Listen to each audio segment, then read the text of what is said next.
আসসালামু আলাইকুম। আমি প্লাবন আর চীনা হাঁসের বাচ্চাগুলোকে এখন খাবার দিব।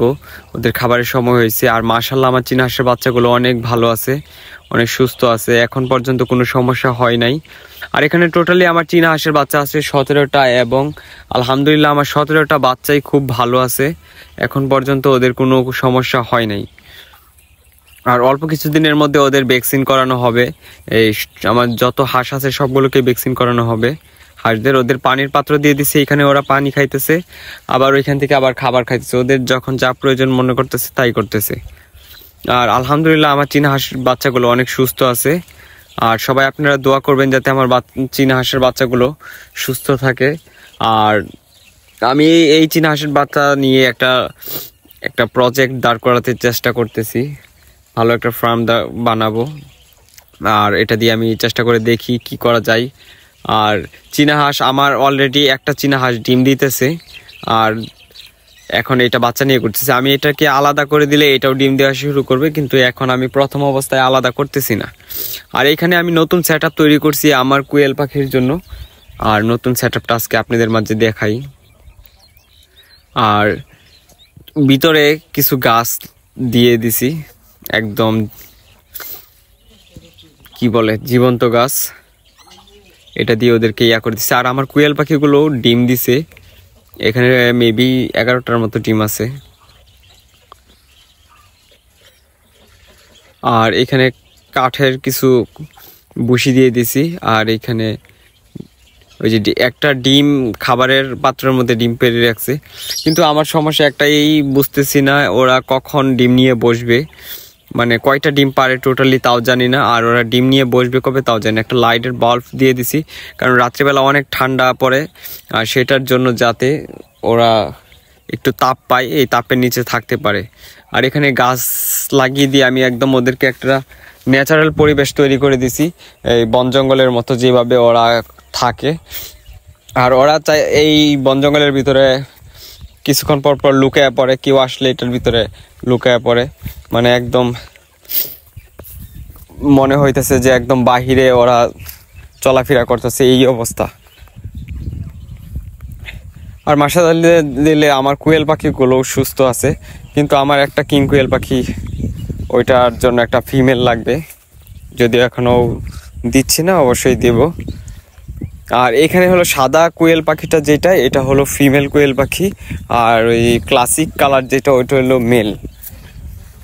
আরে দেখেন পাত্রের মধ্যে একটা ডিম দিয়ে রাখছে।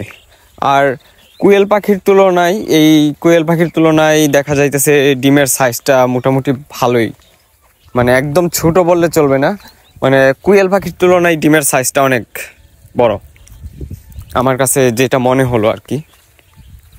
এই দেখেন কোয়েল পাখির তুলনায় কিন্তু ডিমের সাইজটা অনেক বড়। আর এই এতটুক ছোট একটা কোয়েল পাখি অলরেডি 11টা ডিম দিয়ে দিছে। ও জানি না আরো ডিম দিবে কিনা, কিন্তু এটা আসলে বিষয়টাই আসলে অন্যরকম। এতটুক ছোট্ট একটা কোয়েল পাখি এতগুলো ডিম দিয়ে দিছে, এটা কিভাবে সম্ভব? তাও আবার ডিমের সাইজটাও কিন্তু একদম আপনি ছোট বললেই চলবে না, মোটামুটি অনেকটুকু বড় আছে। এমনি নর্মালি কোয়েল পাখিগুলো যে ডিমটা দেয় সেটা চাইতে ছোট, কিন্তু এই কোয়েল পাখির তুলনায় আসলে দেখা যাইতেছে কি ডিমটা ভালোই বড়। আর এই যে এটার মধ্যে ওরা লুকায়া থাকে সব সময়, এই জঙ্গল তৈরি করে দিছি। আর আশা করি সামনে আমি আরও ভালো ভালো কিছু সেট আপ নিয়ে আসবো। আমি আরও কিছু জিনিস কালেকশন করতেছি, আর তারপর ওইটার মধ্যেও একটা ভালো সেট আপ নিয়ে আসবো। তো সবাই আস্তে ধীরে ধীরে দেখেন, আমি ভালো কিছু সেট আপ নিয়ে আসবো। যদিও সময় স্বল্পতার জন্য আসলে সব কিছু পারা হয় না, তারপরও কিছু সময় বের করে আমি আসলে এইগুলোই করি। আর অবশ্যই আমাকে তো কেউ কমেন্ট কিছুই করে না। আচ্ছা যাই হোক, তারপরেও আপনারা জানাবেন এই সেট আপটা কীরকম হয়েছে। যদি ভালো হয়ে থাকে অবশ্যই কমেন্ট করে জানাবেন কোয়েল পাখির সেট আপটা কেমন হলো। আর এখানে আমার এই কিং কোয়েলটা, এটা মেল, এটার জন্য একটা ফিমেল নিয়ে আসতে হবে। এখনও একা একা আছে, যদি আমি 4টা কোয়েল পাখি আনছিলাম, একটা মারা গেছে। আর এখানে আমার বালি হাঁসগুলো ওদেরকে আমি অতি তাড়াতাড়ি বাহিরে ছেড়ে দেওয়ার পরিকল্পনা করতেছি, কিন্তু ওদের পাখাটা হতে আরেকটু সময় লাগবে। আর এই শীতের মধ্যে দেখা গেছে কি অনেক বালি হাঁস আসবে বাহিরে, আর আমি চেষ্টা করতেছি ওই সময় ওদের সাথে মানে ওদেরকে ছেড়ে দেব। আর আপনারা অবশ্যই জানাবেন বালি হাঁসটা কি আমি ছেড়ে দেব না নিজেই পালবো, বুঝতেছি না। আর আমার যতটুকু চিন্তা ভাবনা আছে আমি ছেড়ে দেব, না ছেড়েই দিই। এটা আসলে বন্যপ্রাণী, এটা প্রাণীটা রাখাও ঠিক হবে না। অনেকজনই আপনারা কমেন্ট করে বলছেন যে এটা ছেড়ে দেওয়ার জন্য। আচ্ছা, এটা আমি ছেড়েই দেব, আর অতি তাড়াতাড়ি আমি এটাকে ছেড়ে দেব। আর এখন হলো এই বালি হাঁসগুলো আসলে পালা আইনীয়ভাবে নিষেধ। আর আমার আগে একটা বালি হাঁস ছিল, টোটালি আমার 3টা বালি হাঁস ছিল, একটা চলে গেছে। এটা যারা আমার ভিডিও দেখেন তারা জানেন। আর বাহিরে আসলে এটা ফ্লাইং করে চলে গেছে, যদিও আমার এখানে আসছিল পরবর্তী সময়ে, কিন্তু পরবর্তীতে আসলে ওরে আর রাখতে পারি নাই। একটা বালি হাঁসের জাক এসে কিভাবে ওকে মানে নিয়ে গেছে গা। আর তারপরে এই 2টা এখন আছে, আর ওইটা ফ্লাইং করতে খুব ভালো, এর জন্য ও চলে যেতে পারছে। আর এরা আসলে ছেড়ে দিলেও এরা ফ্লাইং করতে পারবে না, কারণ এদের পাখাটা কাটা। আর এটার পাখাটা হলেই আশা করি এটা আর রাখবো না, ছেড়ে দেব মুক্ত আকাশে। সবাই আমার জন্য দোয়া করবেন।